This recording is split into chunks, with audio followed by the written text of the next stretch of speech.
Negative's characterization about why you want to be incredibly rich maybe would have worked if we were talking about different forms of investment banking that you could specialize in. But we're talking about people in medicine, right? People where we've known that this narrative exists, that people who usually go into medicine, A, are either forced into doing it, so they probably just want to start working immediately because they hate having to learn about a subject they hate, or people who are really passionate about it, who genuinely want to help people. And 4 or 5 extra years that you spend studying is 4 or 5 extra years that you're not going out and helping the community. I think their characterization is incredibly confused, and they simply just don't understand what the real interests are for medical students. So, first, I'm going to tackle that as what are the actual interests of these students. Second, I'm going to respond to all of their capacity stuff. And finally, I'm going to deal with some mitigation on the intensity weighing that they did. So, first of all, what are the interests that they think are important? One, they say money. Well,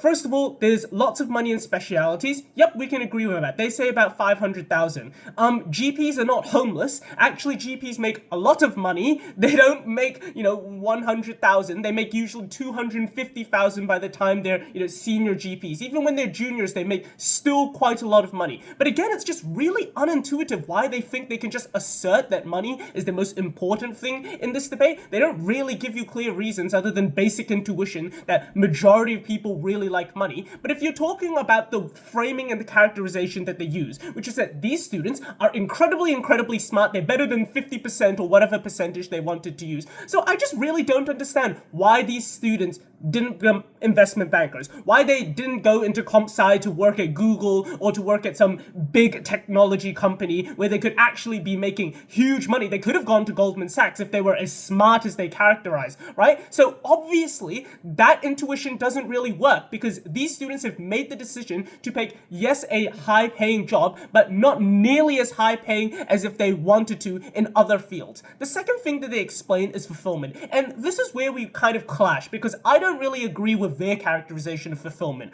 right? Well, they say, you're a really smart person, so you want to feel fulfilled and therefore you want to be a specialist. This just doesn't make sense. If you wanted fulfillment and the characterization they're going for is you're super smart so you want to keep studying, well then you should just go into research. I do not understand why you want to, their idea of fulfillment really just fundamentally clashes with the same interest that they have in money. You would obviously just go into research, right? And if you've already studied for so long, I don't understand why they haven't been fulfilled already. 8 years of medical school is a long time to gather a lot of knowledge. For most people, I think they will feel relatively fulfilled, okay? Doctors are really smart, but not all doctors are some Sheldon Cooper geniuses that want to go and win a Nobel Prize. Actually, they can be very normal people as well who do want to find that go into that normal job of just being a GP and living their everyday life. Comparatively then, what do we think are the actual interests for these medical students? First of all, they just want to start working, right? 8 years is really a struggle, okay? It's a long time for medical school. Continue this on to high school as well, where they're probably already thinking about going to medical school. So you've got about 10 to 12 years of huge preparation for becoming a doctor.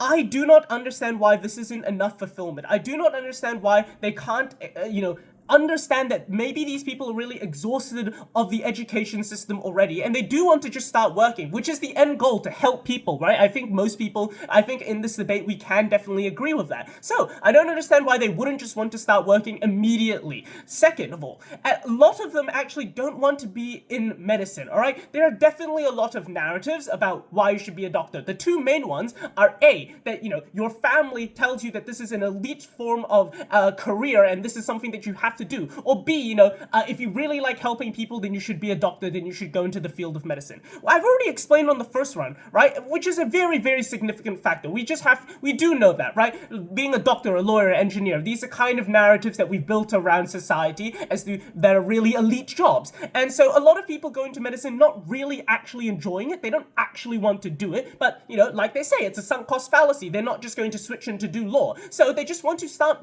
making money as soon as they possibly can. It doesn't have to be a lot, but they just want to start working so they can at least talk to people.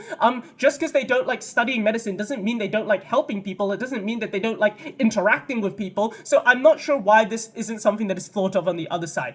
Then again, the second narrative of to why people go into medicine is passion, right? Because they actually really enjoy helping people. They really want to see people get better. That doesn't happen when you're a specialist. When you're a specialist, you work once a week for 1 hour, you do one little surgery on one extremely rich guy who buys into private healthcare. You're not really helping that many people. You probably do not go preaching to your friends going, oh yeah, I'm a real, I helped so many people today. I cut out Mark Zuckerberg's cyst.